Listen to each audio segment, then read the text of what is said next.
Okay, we're going to show you how to adjust the bob yoke so that it goes from fitting the width of a standard bob quick release to fitting the additional width of a Robert axle for bob trailers. Obviously, out of the box, the bob yoke fits standard bob quick release as far as the width of the dropouts to the bobbins. With the additional width of a through axle, especially on fat bikes, plus size bikes, you're going to need to stretch the width of the bob yoke so that it lines up with the through axle. Okay, so now we're going to bend the bob yoke so that it will fit the additional width of the through axle. First thing I'll do is line up the through axle in there to kind of judge how much width I need to add into the bob yoke.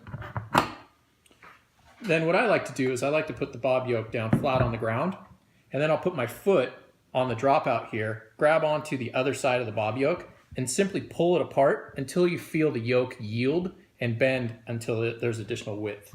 Then I'll come back with the through axle and check to see how much more or less I need to do.